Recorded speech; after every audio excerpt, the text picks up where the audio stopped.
Some stories don't begin with a hero riding into the sunset. They begin at a dusty stagecoach stop, with a man turning his hat in his hands, waiting for a woman he's never met. This is one of those stories, a quiet one. Set in the summer of 1883, in a small Wyoming town most maps forgot to name. It's about a rancher named Elias Miller, who ordered a bride through letters because the silence in his house had grown too heavy for one man to carry. And it's about Mary Colton, who answered that advertisement not because she dreamed of love, but because she had run out of places to hide. If you've ever watched someone rebuild after the worst has happened, or if you've done it yourself, then you already know how this kind of story feels. It moves slow. It earns every inch. The last stagecoach of the day was 40 minutes late. Elias Miller stood beside his buckboard, one boot on the wheel hub, and turned his hat in his hands for the 11th time. The brim had gone soft, where his thumb kept working the felt. He put it back on, took it off. The depot agent, a bow-legged man named Polk, leaned against the doorframe with his arms crossed, watching. "She ain't coming.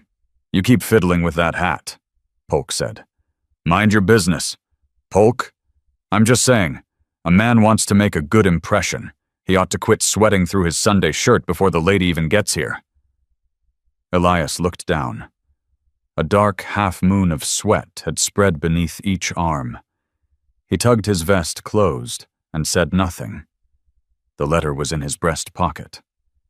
He'd read it 3 times since morning, the last one Mary Colton had sent from Harrisburg. Pennsylvania. 5 weeks ago. Neat handwriting. Slanted slightly left. The ink careful and even. She'd written about the weather, about the price of train fare, about how she hoped the journey wouldn't be too much trouble.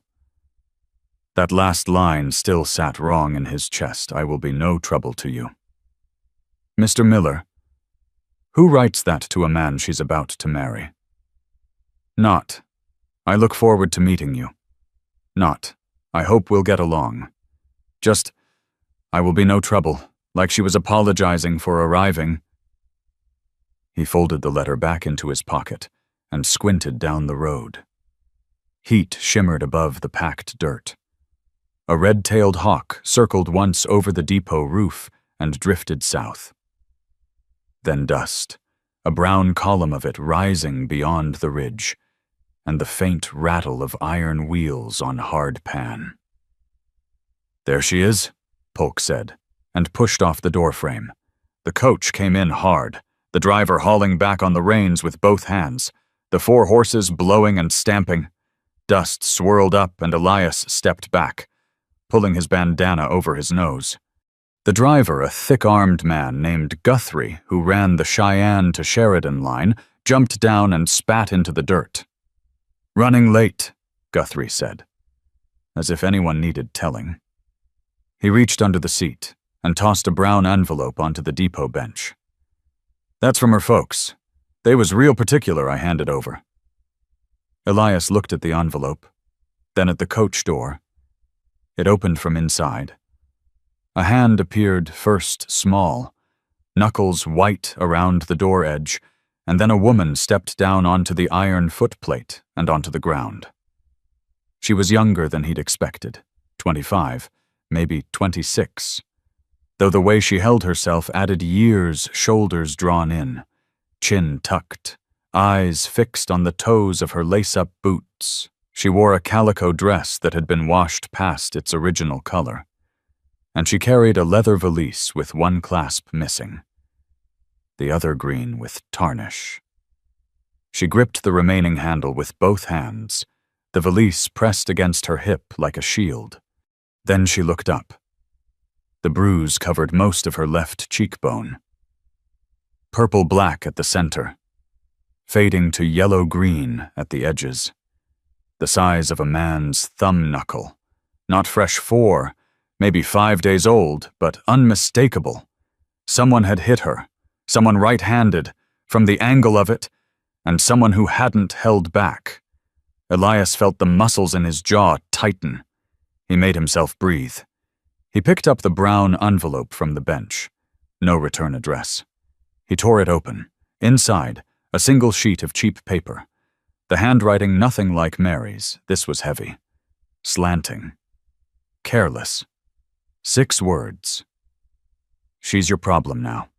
He read it twice, folded it, slid it into his back pocket, away from Mary's letter, which sat over his heart. 2 pieces of paper. 2 different languages about the same woman.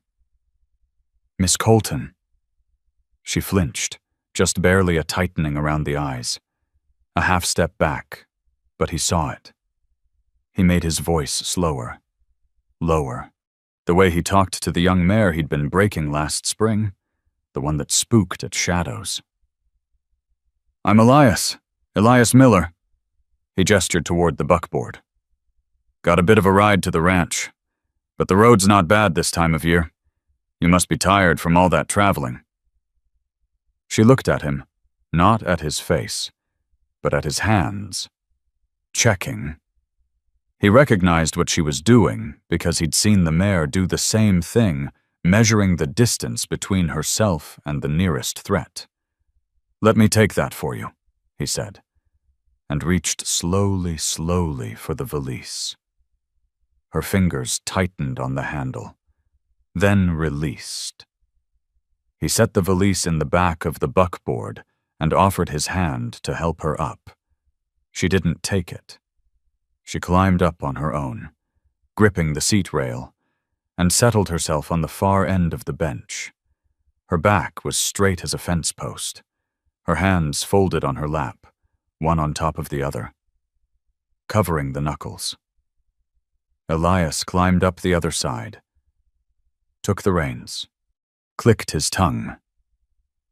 The buckboard rolled out of Cedar Hollow as the sun dropped behind the Bighorn Ridge, painting the sky and the color of a peach, left too long on the branch. Crickets started up in the sagebrush. The wheels creaked over a rut, and Mary swayed her hand, shot out to the seat rail. Not to him. Road gets rough past the creek, Elias said. Eyes on the horses. Hang on to the rail. She nodded. He did not ask about the bruise. He did not mention the letter. He drove with both hands on the reins and let the silence between them fill with the sound of crickets and wheels and the soft blowing of the horses. And he thought, she needs a roof before she needs a husband. You remember that? Elias, you remember that. 3 miles of road unspooled in the fading light. Mary Colton sat 1 handspan away from the man she had agreed to marry, watching the last of the sun slide off the hills, and said nothing at all. If this story reminds you of someone you know, or someone you once were, we'd be glad to hear from you. Drop a word about where you're watching from tonight.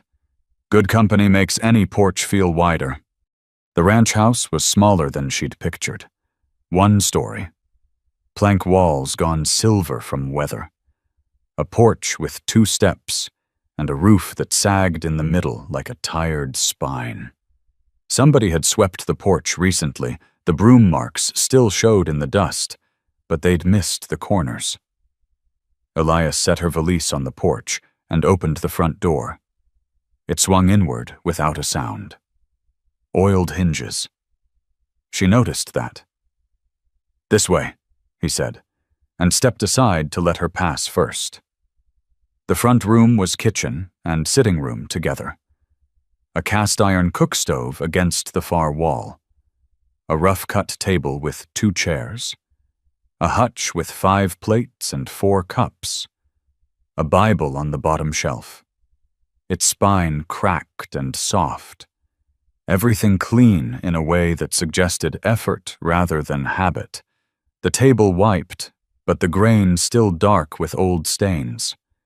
The stove blacked, but the floor around it scuffed. He led her through the back doorway into the bedroom. A bed frame with a cotton mattress. White sheets, still creased from the store. On the nightstand, a tin can with 3 black-eyed Susans stuffed in, their stems cut uneven. One already drooping.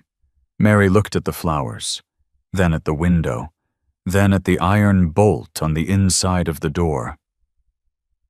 "Locks from inside," Elias said behind her. He cleared his throat. "I fixed up the loft in the barn for myself, got a cot and a lantern up there. So," he rubbed the back of his neck. "You need anything? Holler." She turned to face him. He stood in the doorway with his hat in his hands again, his shoulders taking up most of the frame. Big man, wide through the chest, hands that could wrap around a fence post. She said, "Thank you. Mr. Miller?" He nodded once, put his hat on, and left. She listened.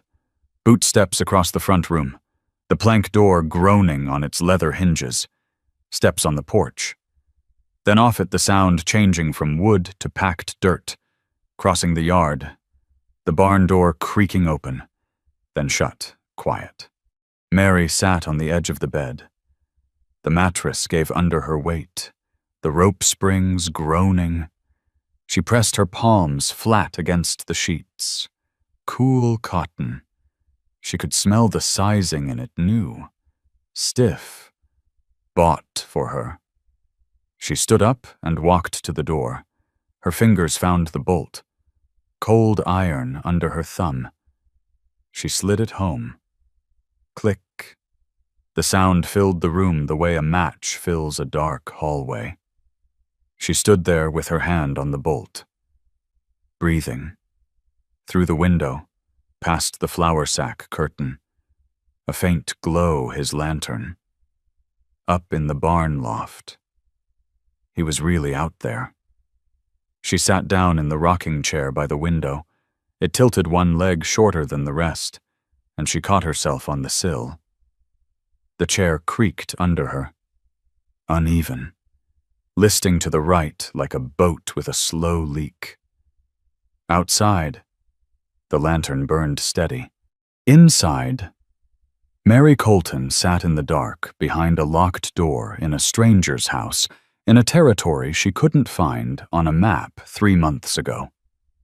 And she realized she could not remember the last time she had been in a room where no one could walk in.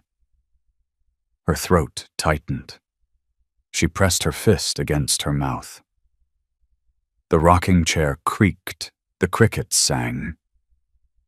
And somewhere between the sound and the silence, a question surfaced that she did not want to answer, not tonight. Not yet. What kind of man gives away his own bed and sleeps in a barn, and never once asks about the bruise on your face? She woke before dawn, and didn't know where she was. Ceiling too low. Wrong smell, wood smoke, and dried sage instead of coal dust and lye soap.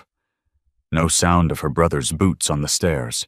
No sound of anything except crickets winding down and a rooster starting up somewhere east of the house.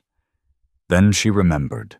Wyoming, the ranch, the bolt on the door, the brief ceremony at the church, yesterday evening, Reverend Thomas reading from his worn Bible. Elias standing stiff in his clean shirt. Mary saying, "I do," to a man she'd known for 2 hours. The Reverend's wife signing as witness. No music, no flowers.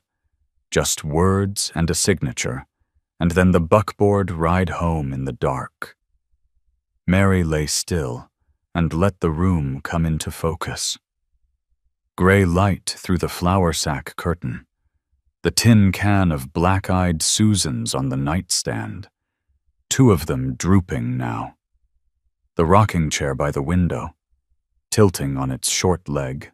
A sound from the front room, the iron clank of the cook stove door, then the scrape and snap of kindling catching. He was up. She heard him move across the floor, heard water pour into something metal, heard the stove door clank shut again. Coffee. She could smell it before the kettle had time to boil the grounds hitting hot water. That first bitter bloom. She got up, smoothed the sheets, braided her hair by feel in the half-dark, and pinned it with the 2 pins she had left. Put on the calico dress, the only one she owned that wasn't torn, and laced her boots. She slid the bolt open. The sound was quieter than last night's locking. She stepped out. Elias stood at the stove with his back to her, pouring coffee from a tin pot into a tin cup. His shirt was already damp between the shoulder blades. He'd been up a while. He turned, saw her. Something crossed his face. Not surprise exactly, but a quick rearrangement. The look of a man who'd been alone in his kitchen for 2 years, and suddenly wasn't. "Morning," he said. "Pot's on the stove. Cups are in the hutch, second shelf." She found a cup, poured her own coffee. Black, there was no cream. And if there was sugar, she didn't see it.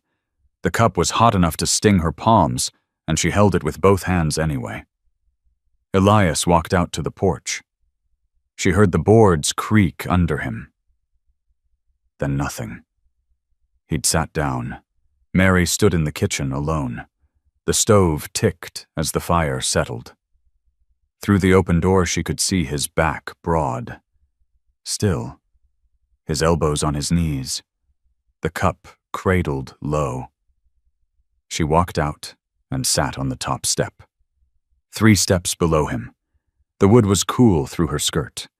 They drank coffee and watched the sun push up over the eastern ridge. The light came in layers gray, then gold, then white, and the valley below the ranch filled with it like a bowl filling with water. Meadowlarks called from the fence line.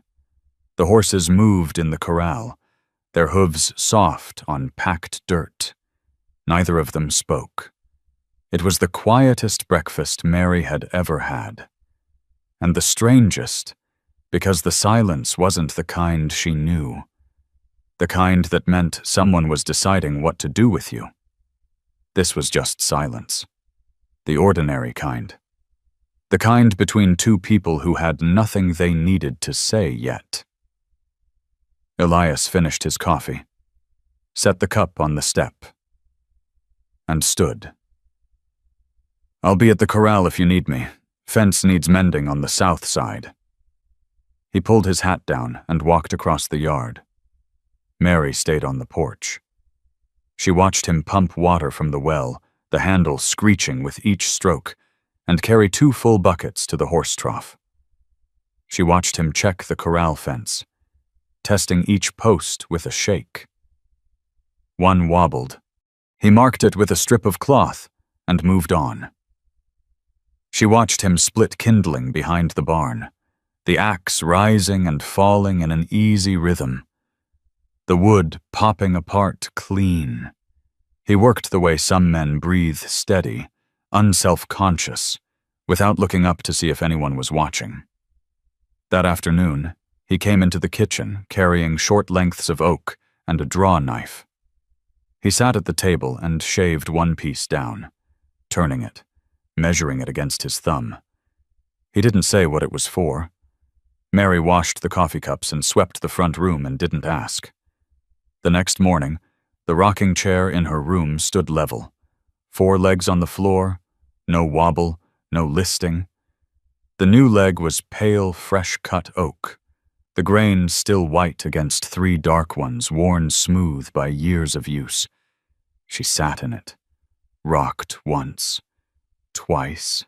The creak was even now, a steady back and forth. And through the window she could see Elias crossing the yard with the milk pail. And she rocked and watched and said nothing to anyone about anything. On the 3rd evening, she cooked. She'd found flour and lard and buttermilk in the hutch, the buttermilk slightly turned, but usable, and she made biscuits the way her mother had taught her in the kitchen in Harrisburg. Cut them with a water glass. Laid them on the baking sheet. The oven ran hot, and the bottoms came out dark, nearly black at the edges. And she stood over the pan and felt her face flush. She made gravy from the bacon drippings in the can beside the stove, poured it into a bowl, set the table 2 plates, 2 forks, the biscuits in a towel-lined basket. Elias came in from the barn, hung his hat on the nail by the door, and stopped. He looked at the table, looked at her, sat down. He ate 4 biscuits, scraped the gravy bowl with the last one, didn't comment on the burnt bottoms. After supper, he washed the plates she tried to take them, and he said, "I got it. Sit down," and dried them with the flour sack towel and put them back in the hutch. Then he reached for his hat. "Heading to Hargrove's store tomorrow for flour," he said, one hand on the door. "You need anything?" Mary stood by the table, the towel still in her hands. "More flour." "I reckon." She twisted the towel once. "And salt? We're low on salt." She heard him pause. The door didn't move. Then, salt it is, and his boots went down the steps and across the yard. Mary folded the towel, set it on the table, stood there. She replayed the sentence in her head. "We're low on salt," she had said. "We, not you, not the kitchen, we," as if this were her kitchen, her salt, her home. She walked to her room and sat on the bed and pressed her hands flat against her knees. The rocking chair stood in the corner by the window, steady on its 4 legs, 1 pale and 3 dark. Through the curtain, the barn loft lantern glowed. She did not lock the door, not because she trusted him, not yet, not fully, not the way trust is supposed to work, but because her hands were tired, and the crickets outside sounded like something she almost recognized. And the word we was still sitting in her chest like a stone she hadn't meant to swallow, warm and heavy and impossible to cough back up. 3 weeks carved a groove into the days.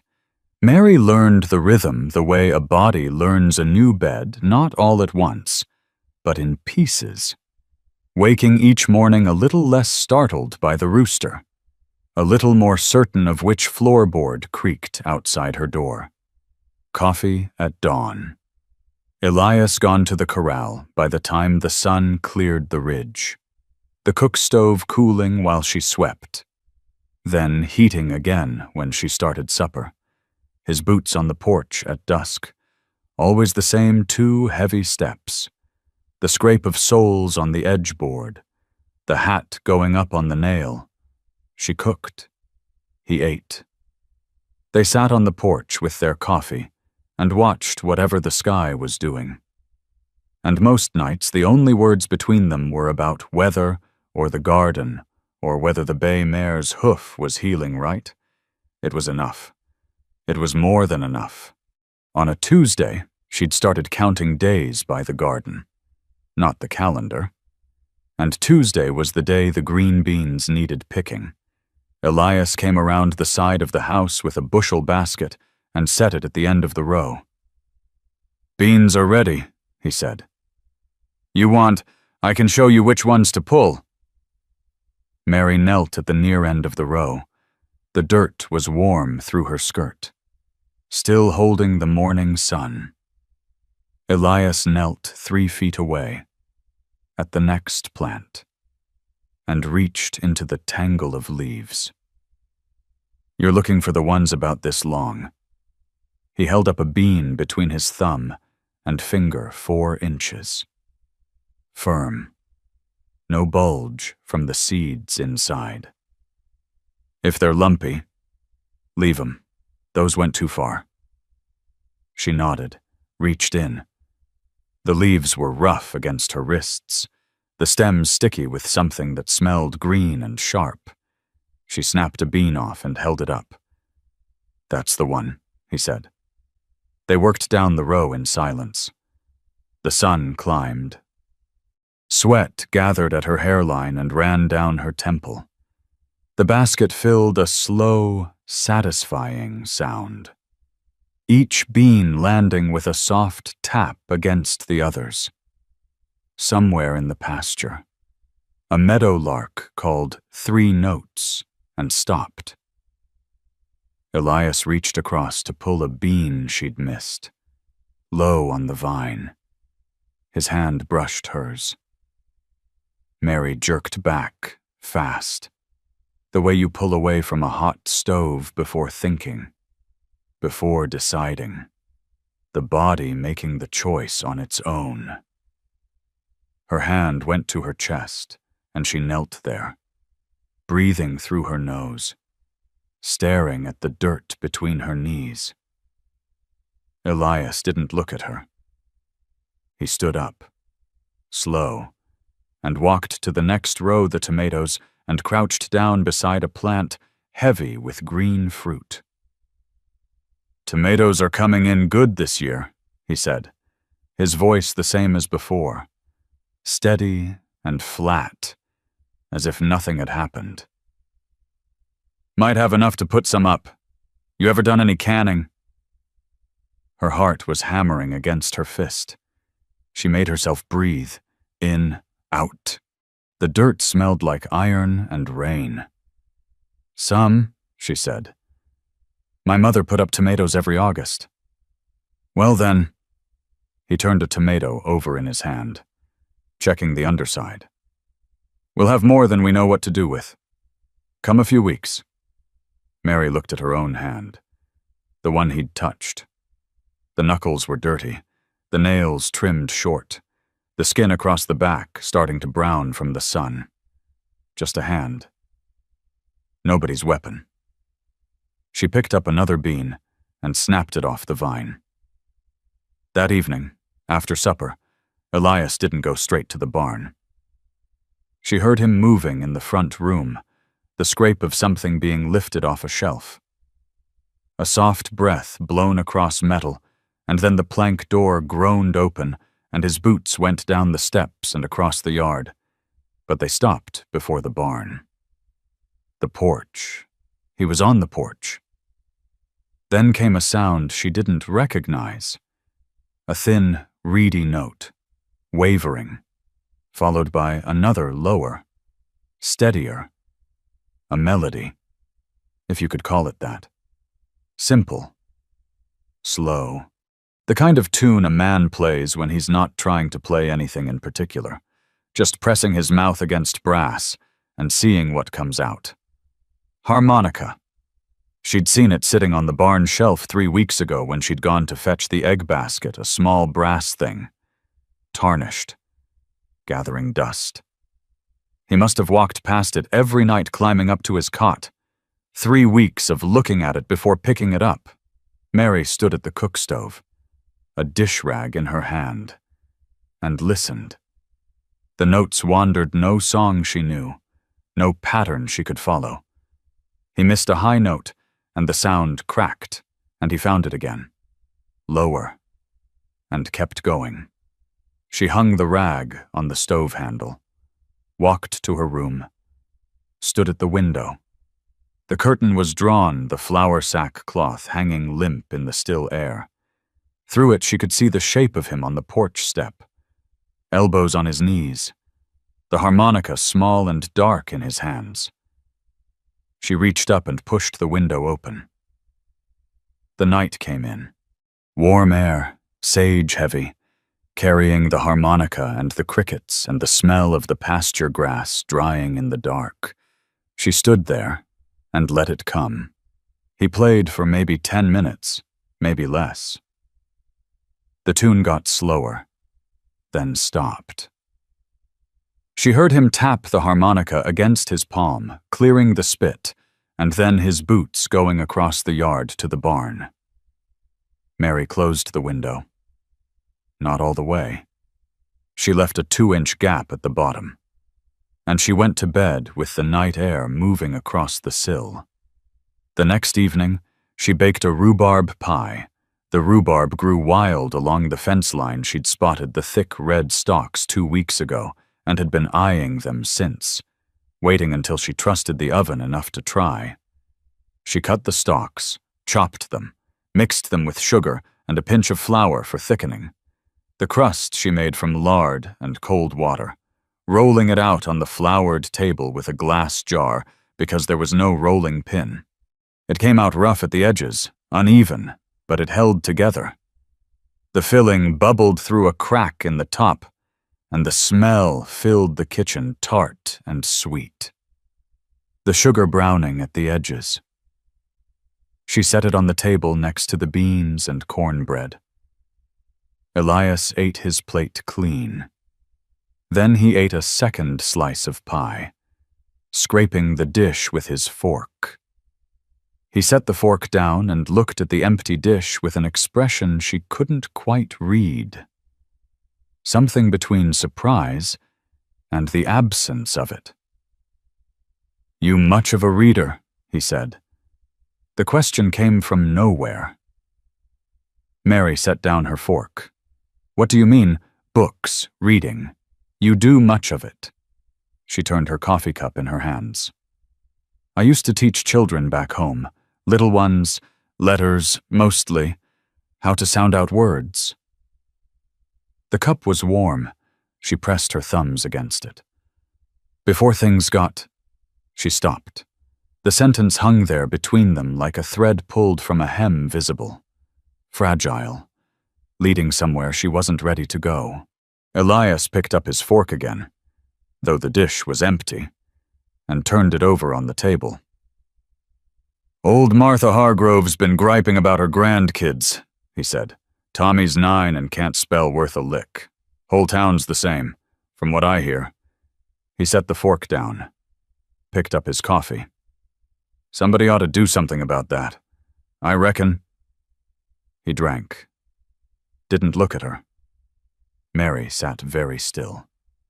The cook stove ticked behind her, the fire burning down. The iron contracting in the cooling air. Outside, the first crickets started. He wasn't asking her to teach. He wasn't suggesting or proposing or hinting. He was just setting a fact on the table. The way he'd set the bushel basket at the end of the bean row. Here it is. Pick it up or don't. "I don't have any books," she said. "No primers, no chalk, nothing." Elias stood and carried his plate to the basin.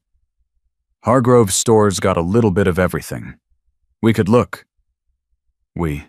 There it was again, that word, small as a seed, dropped into the space between them without ceremony. Mary stared at the empty pie dish. The rhubarb juice had stained the tin dark pink, and she thought about Tommy Hargrove, 9 years old, who couldn't write his own name. And she thought about the schoolroom in Harrisburg, the one her brother had locked her out of, and her fingers tightened around the coffee cup until the tin edge pressed a white line into her skin. "When," she said, Elias hung his hat on the nail, turned back. "Saturday work for you." Saturday. 3 days from now. 3 days until she'd have to sit on that buckboard and ride into a town full of strangers and be seen the rancher's mail-order wife with the fading bruise and the Pennsylvania accent and nothing to her name but a broken valise and a skill that the last man in her life had beaten her for using. Her mouth went dry. "Saturday's fine," she said. Saturday came the way weather comes in Wyoming, slow, until it's suddenly on top of you.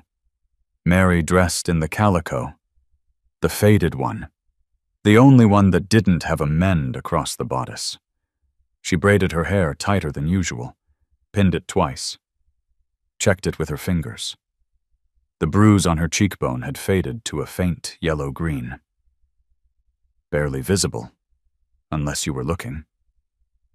People would be looking. She found Elias already hitching the bay mare to the buckboard. He'd put on a clean shirt cotton. Dark blue.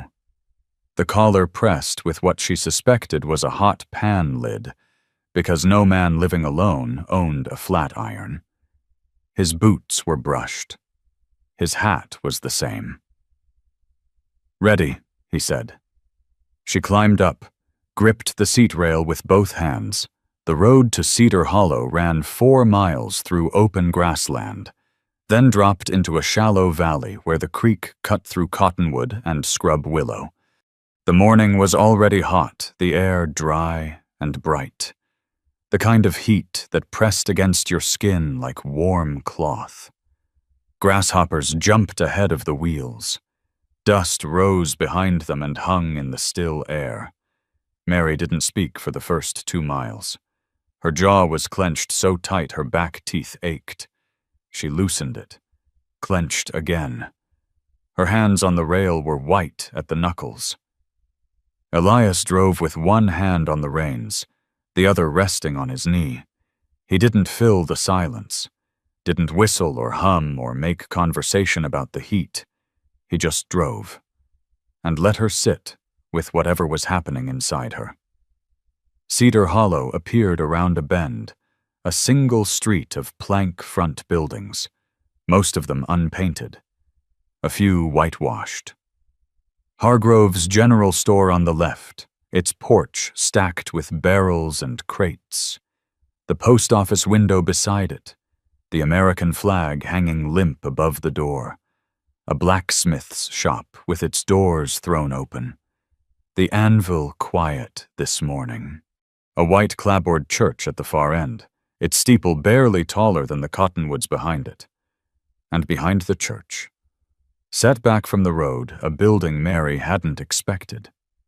A storage barn, maybe 20 feet wide, plank-sided. The roof pitch steep enough to shed snow, its door hung crooked on one hinge. 2 of the 3 windows still had glass. Elias pulled the buckboard to a stop in front of it. "Reverend Thomas said folks can use this," he said. "Needs fixing up, but the bones are good." He wrapped the reins around the brake handle, cracked his knuckles one hand, then the other. "If you wanted to, teach." Mary looked at the building. The door hung open about a foot, and through the gap she could see a plank floor, dusty but solid. Sunlight came through the 3 windows and fell in bright rectangles on the wood. She climbed down from the buckboard before Elias could offer his hand. The door scraped against the floor when she pushed it wider. Inside, the air was hot and still, smelling of old hay and sun-baked wood. The room was a single space, no partitions, no furniture, cobwebs in the rafters, mouse droppings along the baseboards, but the floor was sound under her boots, and the walls were straight. And when she stood in the center of the room and looked at those 3 windows, 3 squares of Wyoming light falling clean on the planks, something turned over in her chest that she didn't have a name for. She put her hand on the doorframe. The wood was rough under her palm, splintered at the edge, warm from the sun. Mary. A voice behind her, not Elias. She turned. A woman stood at the bottom of the church steps, arms folded across a burlap apron. 60 years old, maybe more. White hair pulled back in a knot so tight it stretched the skin at her temples, broad through the shoulders, hands red and thick-knuckled. The hands of someone who'd spent decades hauling flour sacks and wringing wash. The woman walked over with a stride that covered ground. She stopped 3 feet from Mary and looked her up and down, a frank, measuring look. No apology in it. Her eyes passed over the faded calico, the boots with their cracked soles, The place on Mary's cheekbone where the bruise had been. She didn't ask. She stuck out her hand. "Martha Hargrove, I run the store with my husband, who's useless before noon." Mary took the hand. The grip was hard, calloused, dry, warm. It squeezed once and let go. "My Tommy can't write his own name and he's 9 years old," Martha said. "His pa thinks that's fine, but his pa's an idiot. And I say that with 30 years of Christian marriage behind me." She put her hands on her hips. "Elias says you taught school back east." Mary glanced at Elias. He stood by the buckboard, arms crossed, looking at the church steeple as if it were the most fascinating structure ever built. "I taught children their letters," Mary said. "Reading. A little arithmetic. Can you teach a boy to write his name so's a person can read it without squinting?" "Yes, ma'am." Martha nodded once, a sharp downward jerk of the chin. "Then I'd say we got business. I've got 3 grandchildren and the Patterson girls down the road, and Millie Thomas, that's the Reverend's girl. 6 and shark sharp."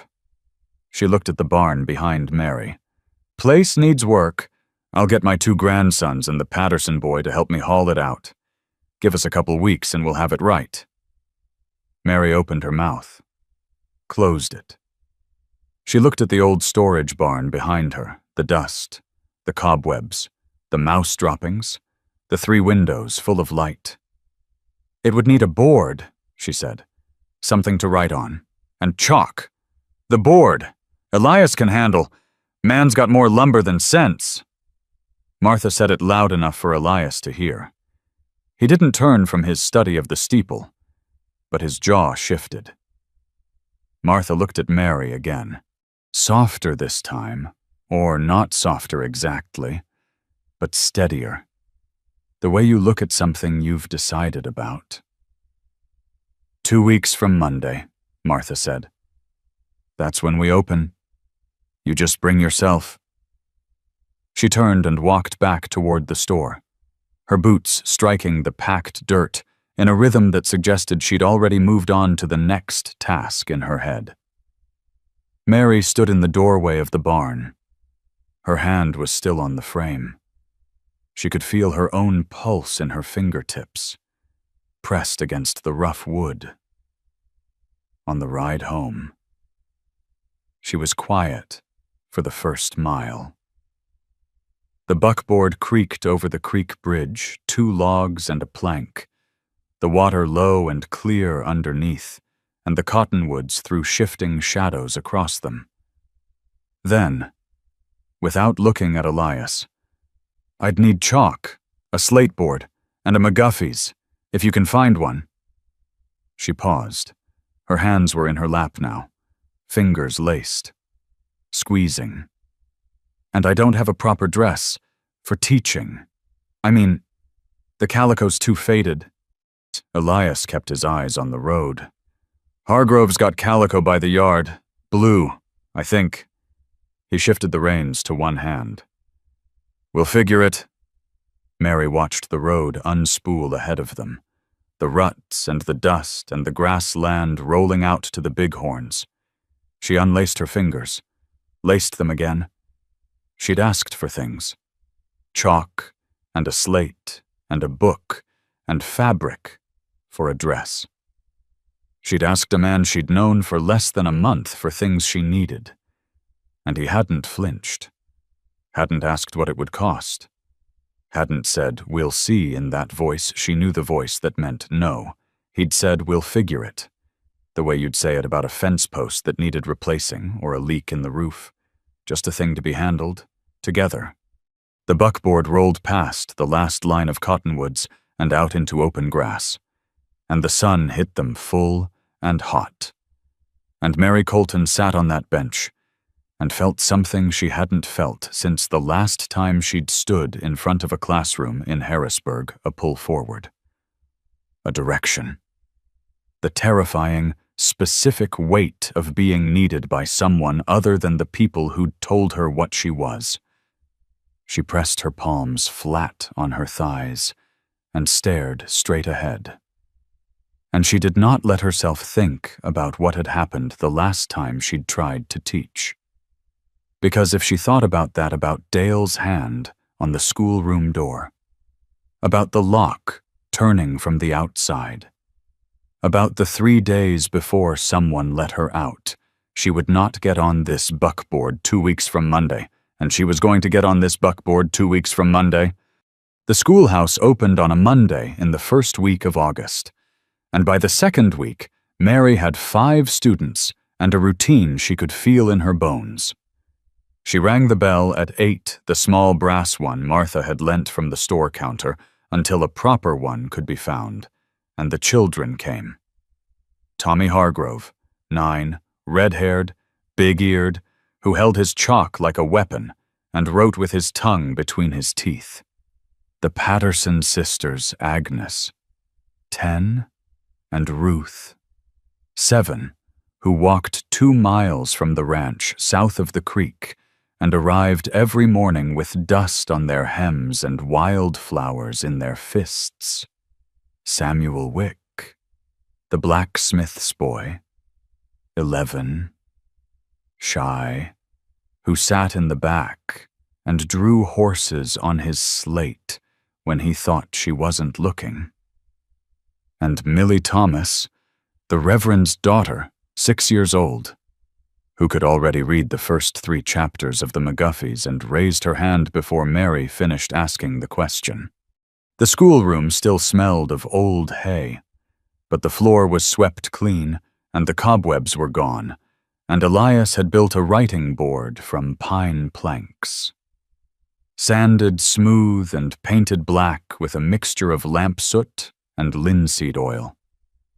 It wasn't perfect, the surface was uneven, and the chalk skipped in the low spots, but it held letters. And that was enough. Mary taught the way she'd always taught, slow, patient, 1 letter at a time, 1 sound at a time, building words the way you build a stone wall piece by piece, testing each one before setting the next.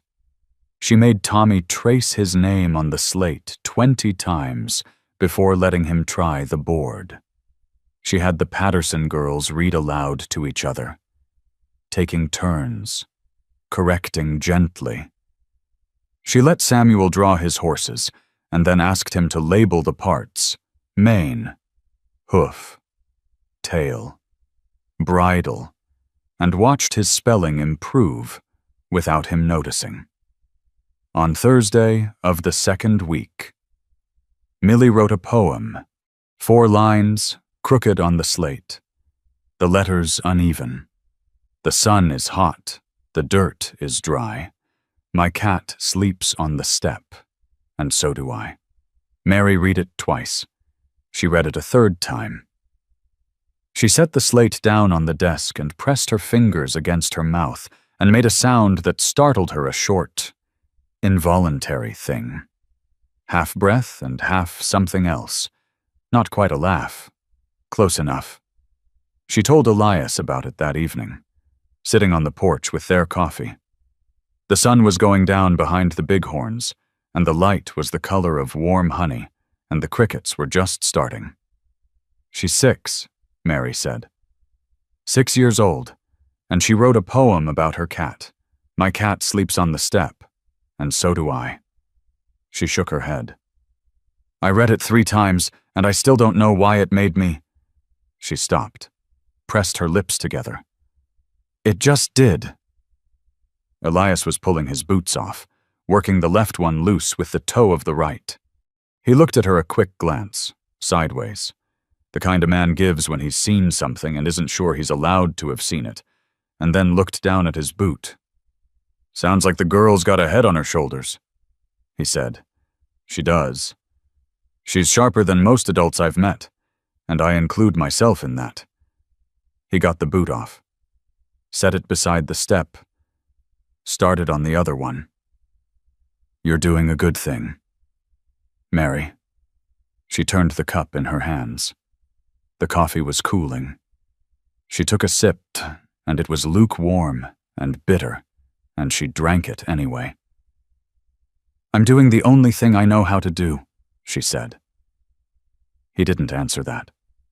He got the second boot off and set it next to the first, and sat there in his wool socks with his elbows on his knees, looking at the valley, and neither of them said anything for a while.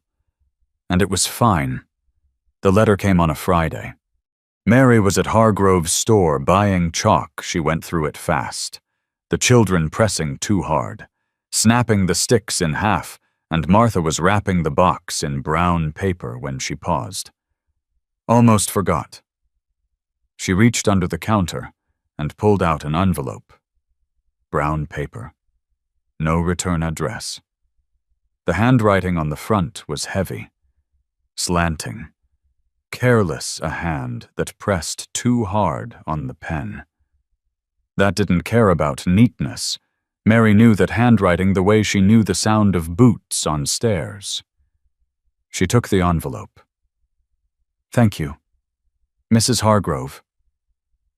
Martha watched her face. "Bad news. My brother." Mary's voice came out flat, level, like reading a price tag. "He writes sometimes." She walked out to the porch of the store, sat down on the step, tore the envelope open. The letter was short. Dale's letters were always short. He wrote the way he talked. In jabs. "Mary driving cattle from Nebraska to Montana. Route takes us through Wyoming. Near your town. We'll stop by Thursday or Friday to see how you're getting on. Dale." She read it once, folded it, put it in her apron pocket. Her hands were steady. Her face was not. She could feel the blood leaving it, draining down through her neck and chest as if someone had pulled a plug. She stood up, walked to the buckboard, climbed up, set the chalk box on the seat beside her, and waited for Elias, who was at the blacksmith's getting a hinge repaired. She didn't speak on the ride home. Elias glanced at her twice. She saw it from the corner of her eye, the small turn of his head, but he didn't ask. He drove. She sat with her hands in her lap, the letter in her pocket pressing against her hip like a coal. At the ranch. She didn't go inside. She walked past the porch, past the well, past the corral fence, and into the garden. She knelt at the tomato row and started pulling weeds. Not the way she usually weeded, careful, selective, pinching the base and drawing the root out whole. This was different. She grabbed fistfuls, ripped. Dirt flew up her forearms and onto her apron. She pulled a weed and half a tomato seedling came with it, and she didn't stop. Her fingers dug into the hot Wyoming clay and tore at whatever they found, and her breath came fast through her teeth. Elias found the letter on the kitchen table. She'd left it there, not deliberately, not accidentally, just left it, the way you leave a thing you can't hold anymore. She heard the plank door open. His boots on the dirt, crossing the yard, stopping at the garden's edge. He didn't say anything. He walked to the next row, the green beans, the ones they'd picked together 3 weeks ago, already growing a second crop, and sat down in the dirt, just sat, cross-legged, like a man settling in for a while. Mary ripped another weed. Her knuckles were raw. There was dirt under every nail, and a scratch across her left palm where a root had cut her. "Mary." She didn't look up. "Ain't nobody rides onto my land that you don't want here." His voice was low, even, the same voice he used with the horses. "You hear me?" Her hands stopped. A clump of weed and dirt hung from her right fist, roots dangling. She was breathing hard. Sweat ran down her temples and dripped off her jaw into the dirt. She looked up. He was sitting 3 feet away, in the bean row, his hands resting on his knees, dirt on his trousers, dirt on his boots. He looked at her the way he'd looked at the rocking chair before he fixed it steady, measuring, already working out what needed doing. She looked back, not a glance, not the careful, angled look she'd been giving him for weeks, the one that took him in sideways. Without commitment. Ready to cut away. This was straight on. Eyes to eyes. His were not brown. She realized. They were dark green, like creek water in shade. She'd been living in this man's house for 6 weeks, and she hadn't known the color of his eyes until this moment. Kneeling in the dirt with weed roots in her fist, and her brother's letter on the kitchen table. "Thursday," she said. "He said Thursday." Elias nodded. "All right. He's not a good man. Elias, I figured." She dropped the weeds, pressed her dirty palms flat on her thighs. The scratch on her left hand stung where the sweat got into it. "He'll want to take me back," she said. "He'll say it's what Pa wants. He'll say I don't belong here." Elias picked up a clod of dirt and broke it between his thumb and finger. The dry clay crumbled and fell.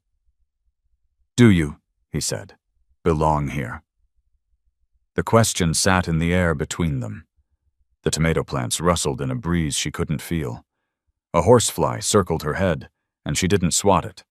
6 weeks ago, she'd stepped off a stagecoach with a bruise on her face and a valise with one clasp, and the absolute certainty that she belonged nowhere. And now, a man with dirt on his hands was asking her, not telling her, not deciding for her asking. She opened her mouth, closed it, opened it again. "I don't know," she said, "but I know I'm not going back." Elias brushed the clay dust off his hands, stood up, offered her his hand palm up, open, not reaching for her, just there.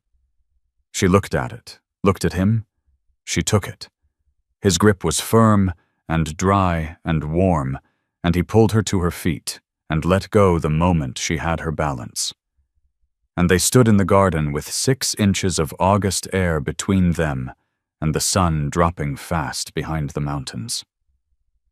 "Thursday," Elias said. "I'll be here." He walked back to the house.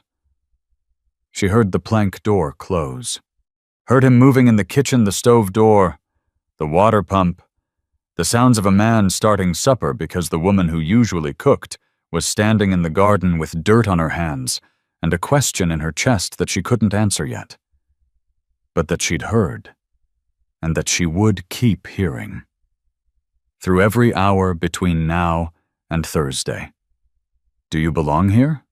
She didn't go to the schoolhouse on Monday. Martha came by in the afternoon, driving the store wagon, and knocked on the front door. Mary heard the knock from the rocking chair. She didn't get up, didn't move, didn't pull the flour sack curtain aside to see who it was. Elias met Martha in the yard. Mary heard their voices through the closed window low. Careful. The way people talk outside a sick room. "She all right?" Martha said. "She will be." "The children were asking for her." A pause. Then Elias. "Tell him she'll be back. Just needs a day." Martha's wagon creaked out of the yard. The hooves faded. Silence came back. Heavy and complete. And Mary sat in the rocking chair and pressed her thumbnail into the pad of her finger until the skin turned white around the nail. She rocked. The chair was steady 4 legs. Even. The pale one and the 3 dark ones, but she rocked too hard, too fast. The runners thumping the floor with each stroke. Her teeth were clenched. Her hands gripped the armrests until the tendons stood out across the backs of her hands. Elias brought coffee at noon. set it on the nightstand beside the wilted, black-eyed Susans she'd never thrown out. The cup sat there all afternoon, going cold, a skin forming on the surface. When he came back at supper and saw it untouched, he picked it up without a word, carried it out. And she heard the liquid splash in the yard. He cooked that night. She could smell bacon and beans through the door. He set a plate outside her room. She heard the plate touch the floor, heard his boots retreat, and she sat in the dark and looked at the strip of lamplight under the door and didn't eat. At some point, the lamp in the front room went out. His boots crossed the yard. The barn door opened and closed. Mary sat in the rocking chair and felt herself shrinking. It was a feeling she knew had known since she was 14, and Dale first caught her reading to the neighbors' children. The way her body tried to take up less space, shoulders curling in, chin dropping, hands pulling close, as if she could make herself small enough to disappear. Small enough that nobody would notice her. Small enough that whatever was coming would pass over her the way weather passes over a stone. She had done this in Harrisburg. After Dale locked her out of the schoolroom, after he told their father she'd been putting ideas in children's heads, making girls think they were as smart as boys, embarrassing the family. After her father had looked at her across the kitchen table and said nothing, not one word, and Dale had said, "See, even Pa knows you're a fool."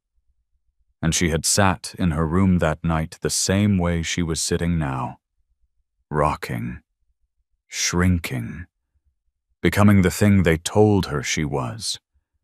She put her face in her hands, the worst part, the part that made her stomach turn, that made the back of her neck burn, was not the fear. It was the shame. That after 6 weeks of cooking and teaching and standing in her own garden with dirt under her nails, after asking for chalk and asking for fabric and saying the word "we" after all of that, one letter from Dale could fold her back up like a piece of paper and stuff her in a drawer. She'd spent 15 days standing in front of 5 children pretending she had the right, pretending she was somebody.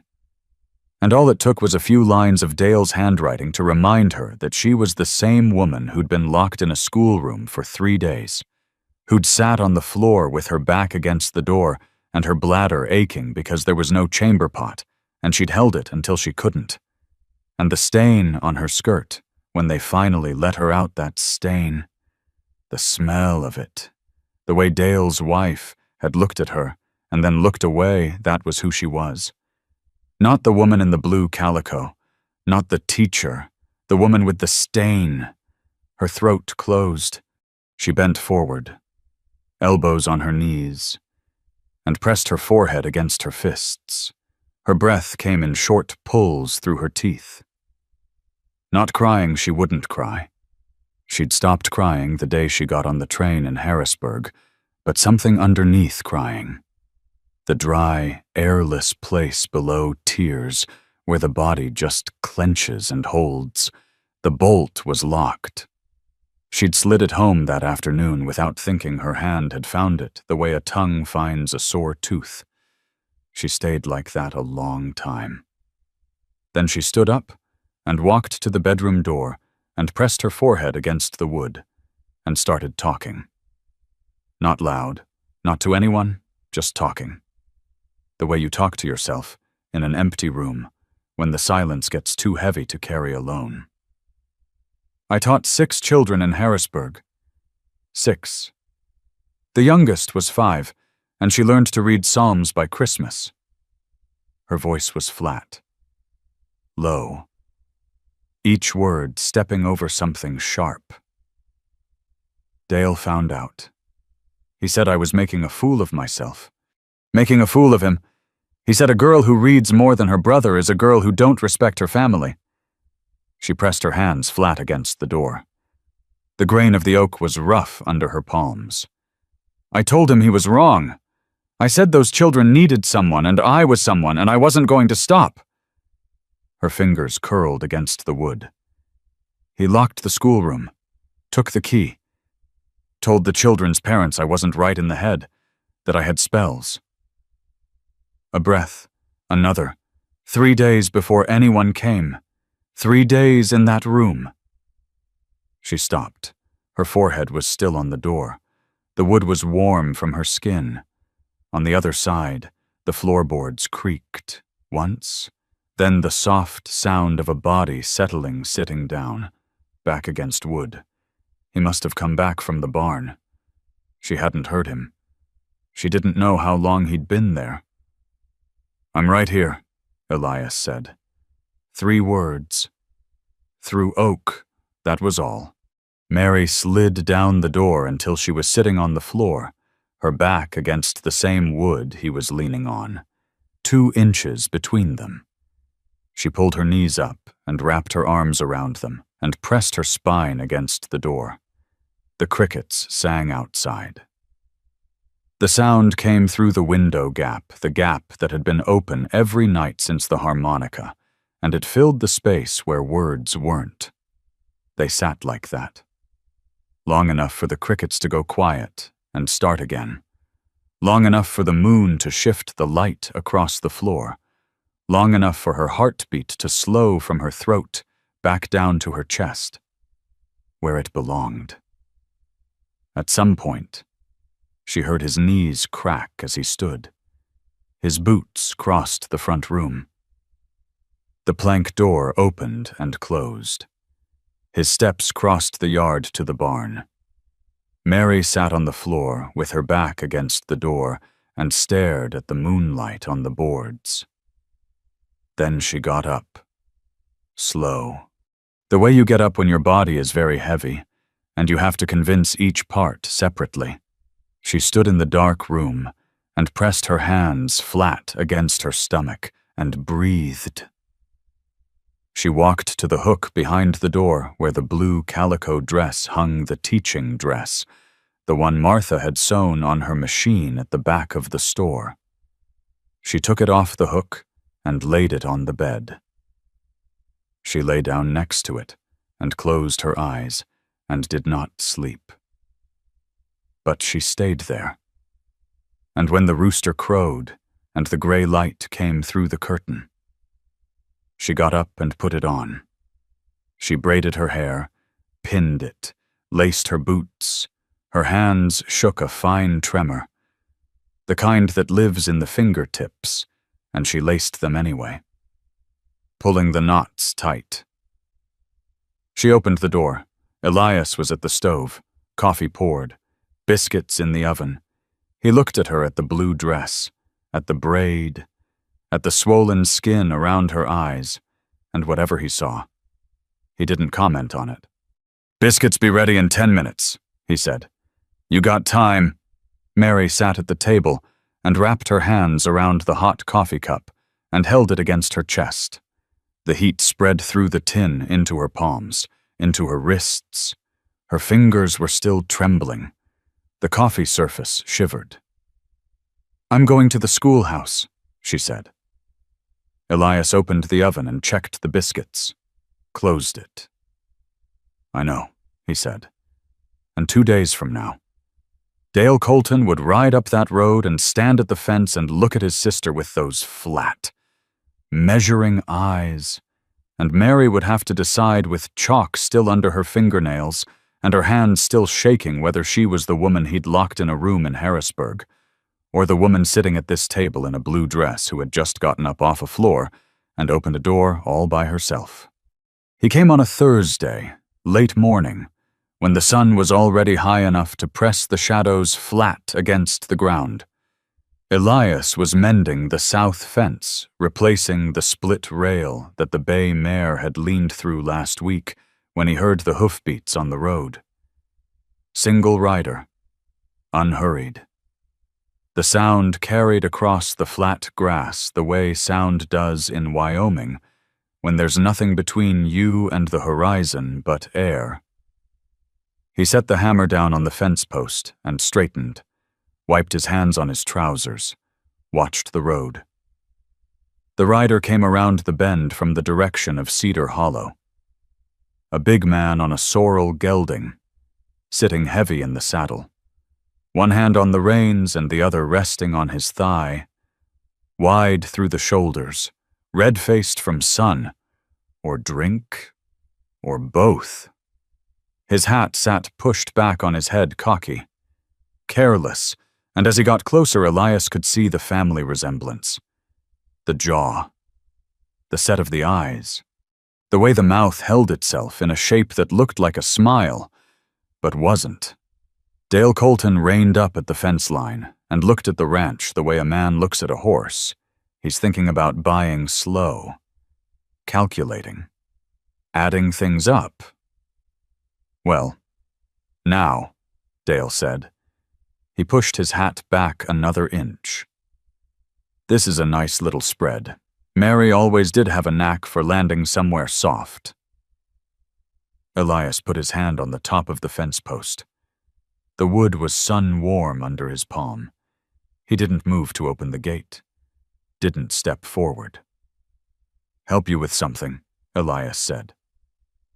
Dale swung down from the saddle heavy, the stirrup leather groaning, and looped the reins around the fence rail. He stood on the road side of the fence and hooked his thumbs in his belt and grinned. Up close, his teeth were tobacco-stained. His knuckles were thick. The skin across them scarred and calloused in a way that had nothing to do with ranch work. Elias looked at those knuckles, looked at the size of the man's right hand. His own hand tightened on the fence post. "Just checking on my little sister," Dale said. "Long way from home. Pa wanted to know she's earning her keep." He looked past Elias toward the house. "She around?" "She's here," Elias said. "Well, go on and fetch her. I ain't got all day, got to rejoin the drive before they cross the Powder." Elias didn't move. "She knows you're coming. She'll come out if she wants to." Dale's grin lost some of its width. He tilted his head, studying Elias the way a dog studies another dog across a yard measuring, sizing, deciding whether to push. "That how it is," Dale said. "You speak for her now." "I don't speak for anybody. Gate stays shut, is all. She can open it if she's a mind to." Dale laughed a short, hard sound, more air than humor. He leaned forward and rested his forearms on the fence rail. "You know, Miller, when Mary left home, Pa and I figured she'd be back in a month. She ain't exactly what you'd call sturdy." The plank door opened. Both men turned. Mary stood on the porch. She was wearing the blue calico dress.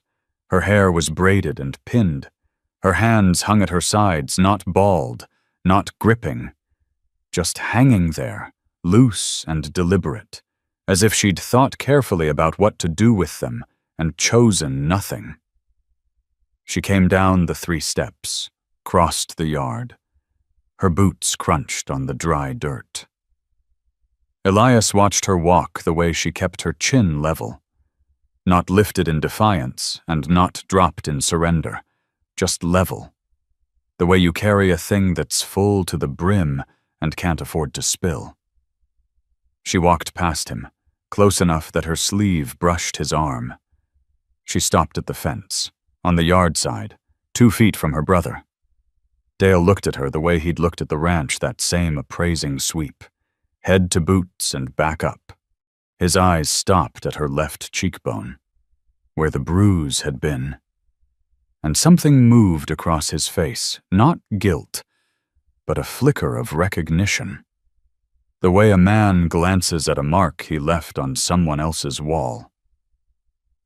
"There she is," Dale said. "You look different, healthier." Mary said nothing. She stood there with the sun on her face and her hands at her sides, and let the silence stretch until Dale shifted his weight from one boot to the other. "Pa wants to know you're being useful," he said. "At least." Mary took a breath. Her ribs expanded under the blue calico. The breath went in slow, and came out slower. "Tell Pa I teach school here," she said. Her voice was quiet. Not a whisper quiet, the way a planed board is smooth. All the roughness taken off. Only the grain showing through. "I got students who need me." She swallowed. The muscles in her throat worked. "I teach children to read. I bake bread. I grow tomatoes." She stopped. Her right hand closed into a fist at her side, then opened again. Finger by finger. As if she were releasing something she'd been gripping for a very long time. "I sleep in a house where the door locks from inside." Dale's grin was gone.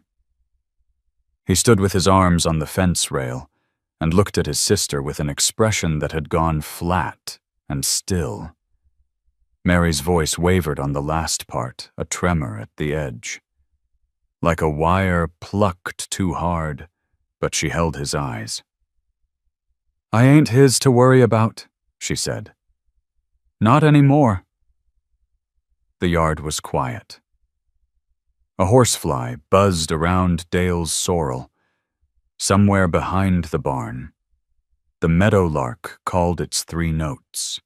The cottonwood by the well dropped a leaf that nobody watched fall. Dale looked at Elias. It was a look Elias knew had seen 100 times in cattle camps and Saturday night dances, the look a man gives another man when a woman has said something inconvenient.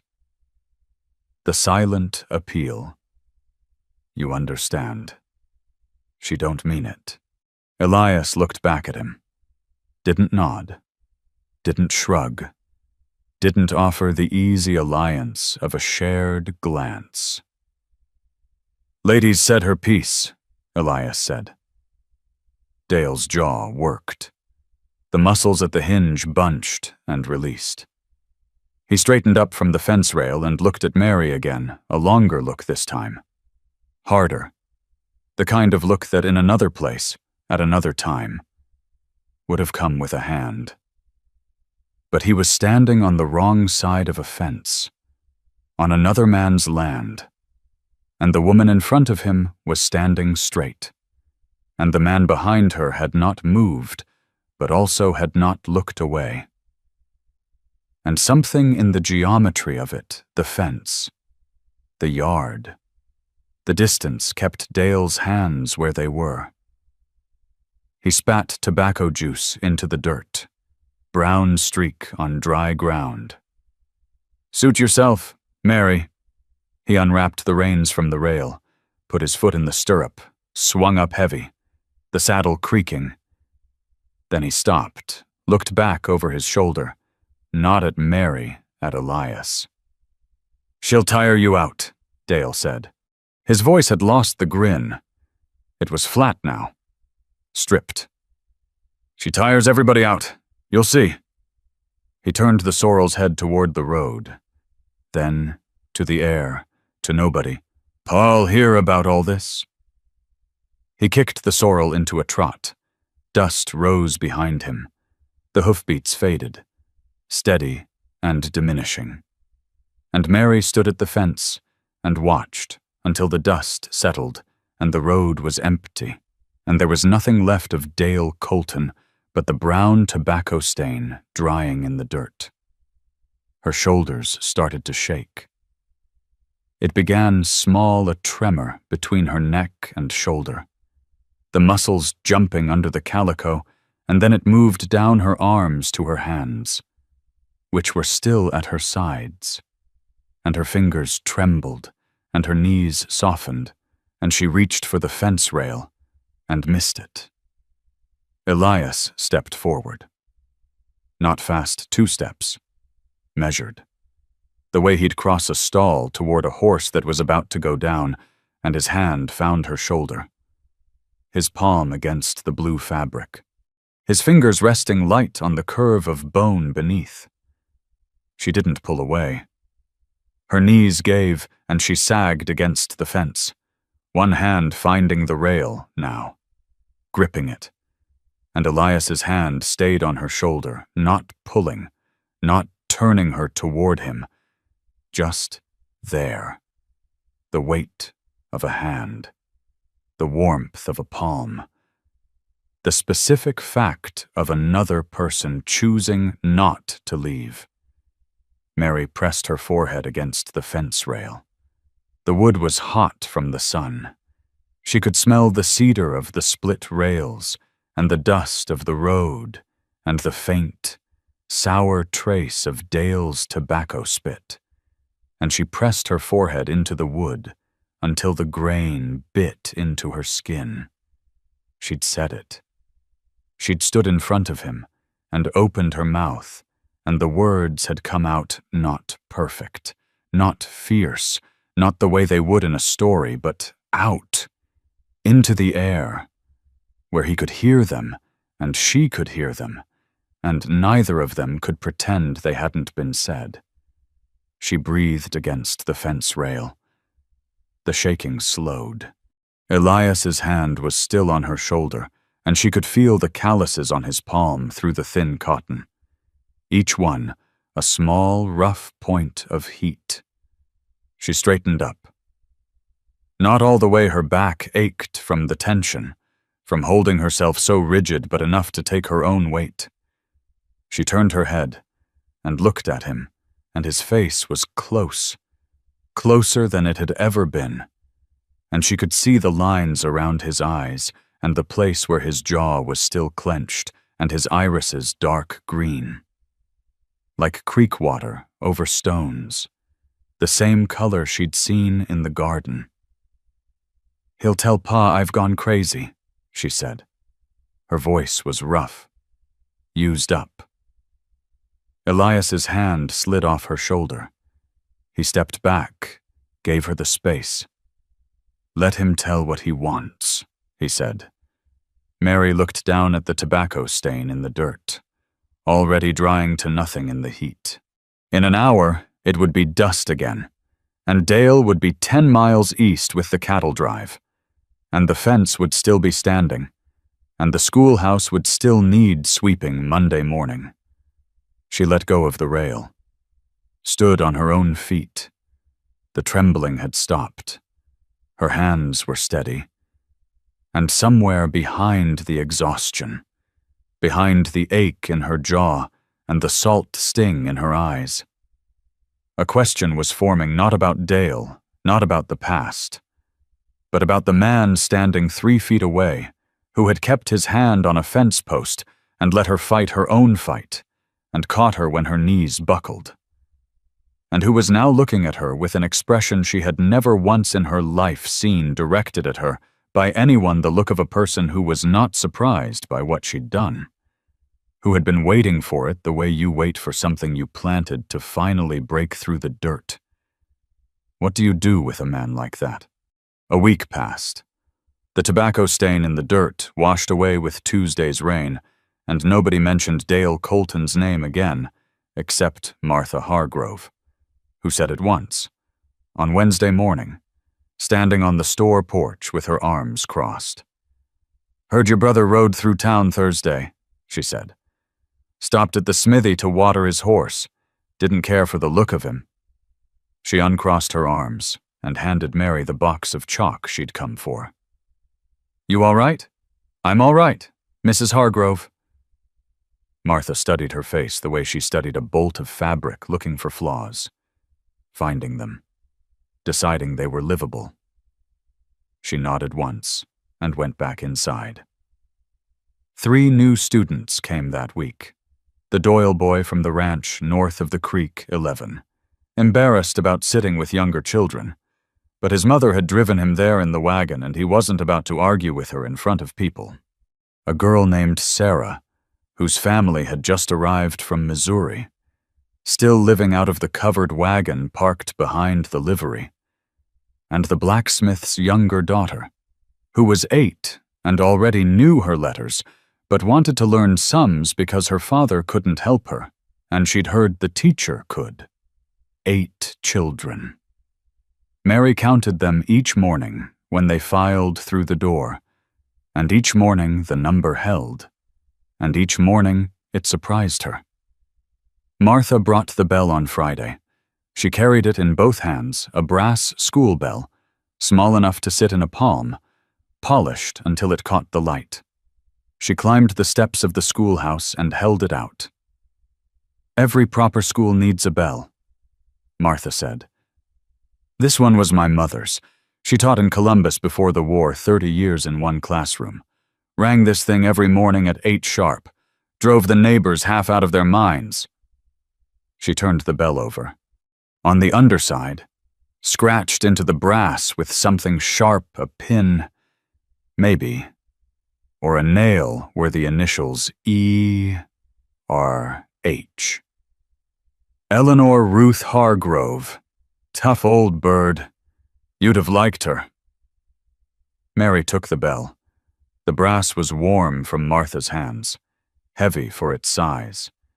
The handle was smooth, worn down by decades of the same grip, the same motion, the same 8 o'clock swing. "I can't take this. Mrs. Hargrove. You ain't taking it. I'm giving it.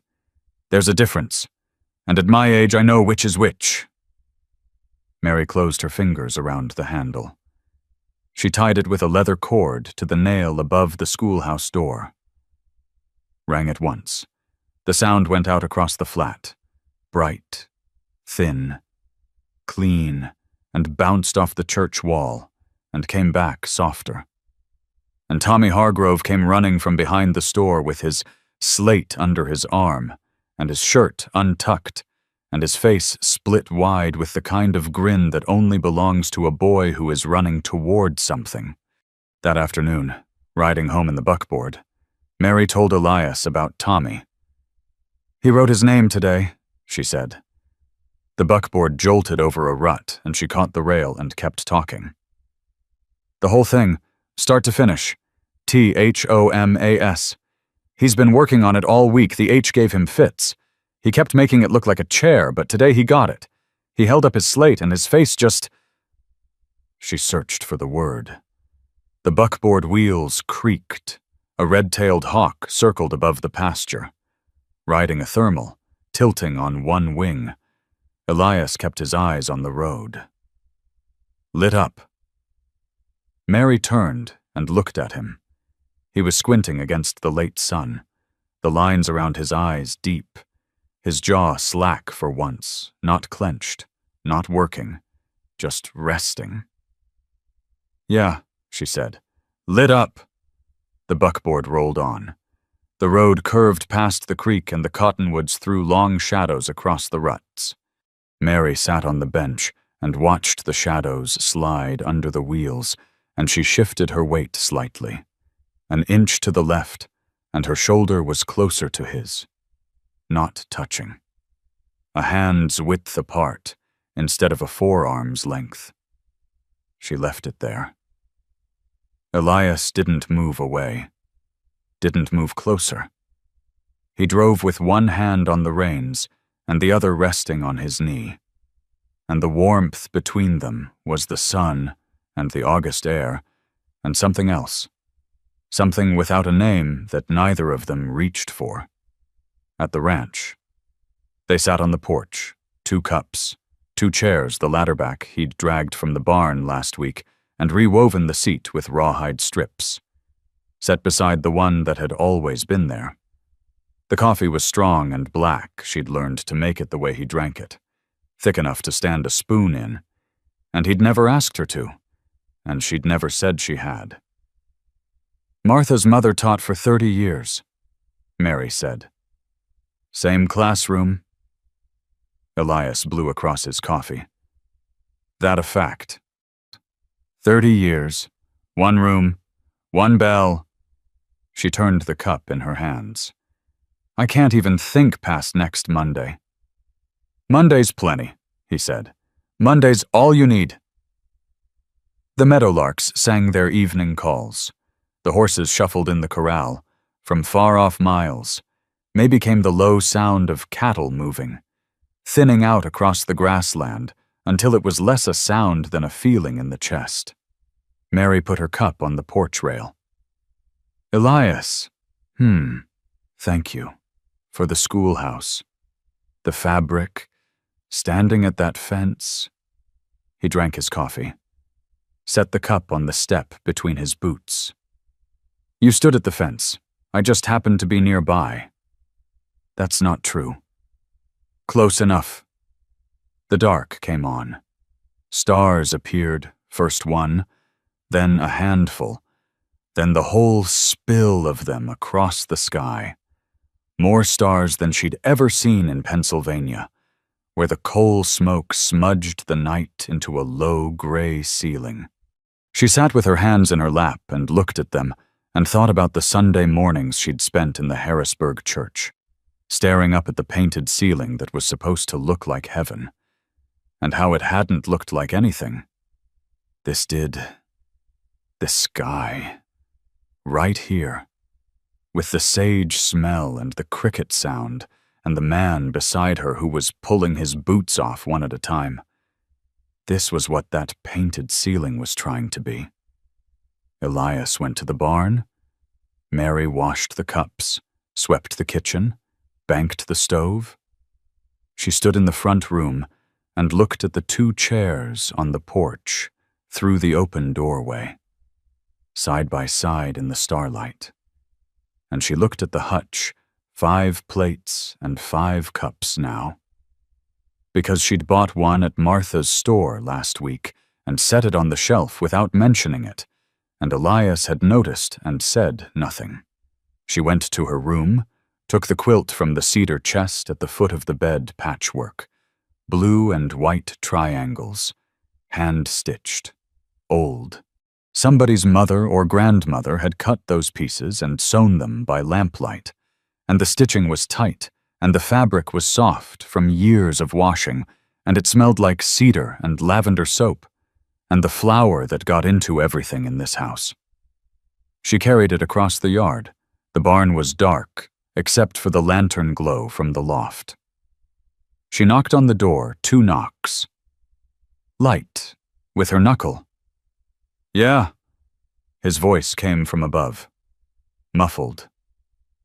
It's me. A pause. The creak of the cot, his boots on the loft ladder.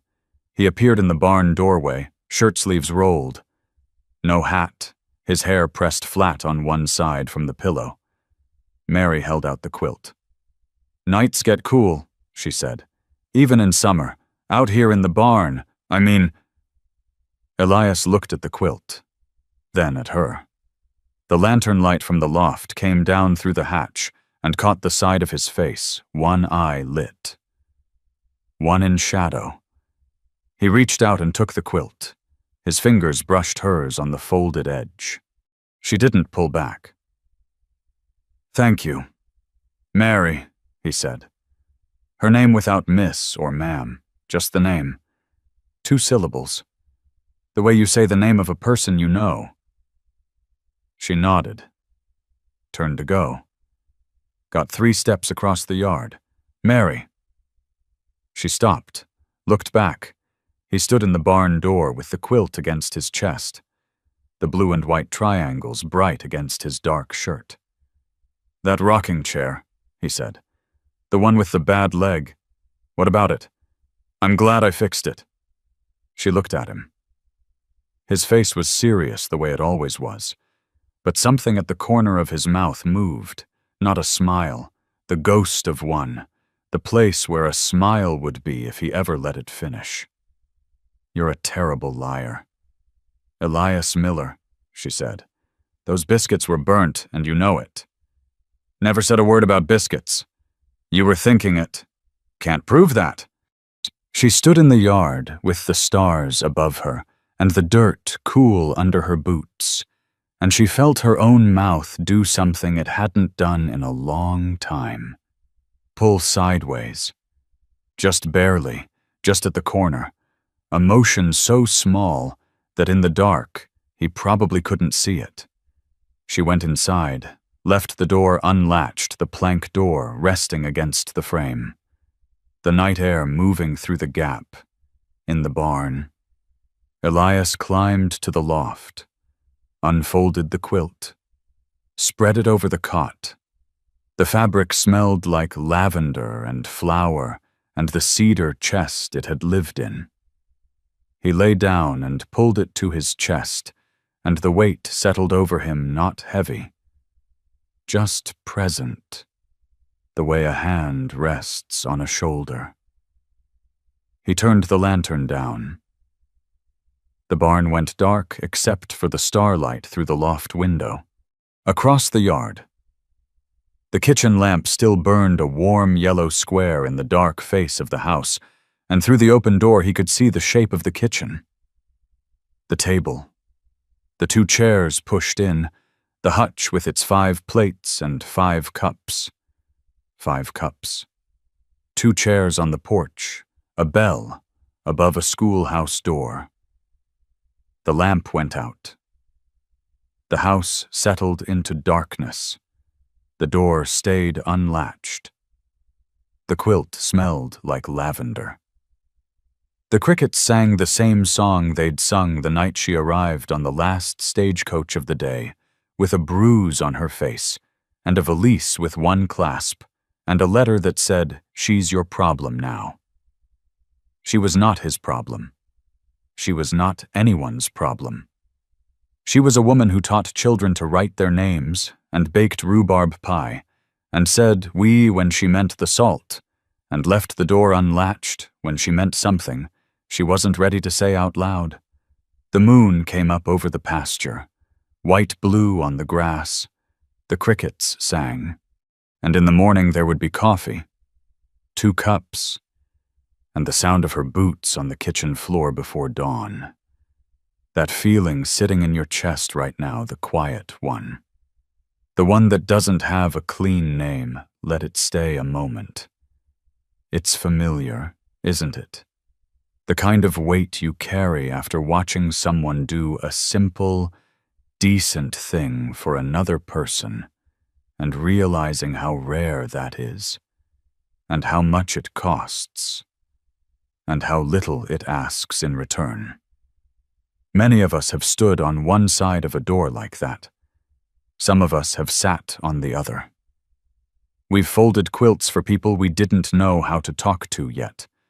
We've eaten burnt biscuits without comment, because the person who made them needed to know that what they offered was enough. We've said "we" when we weren't sure we'd earned the word, and we've heard it said back to us when we needed it most. Not every story needs to explain itself. Some just need to be set down gently, the way you set a coffee cup on a porch rail at the end of a long evening, still warm, not quite empty. Left there for the night air to finish. Thank you for sitting with this one.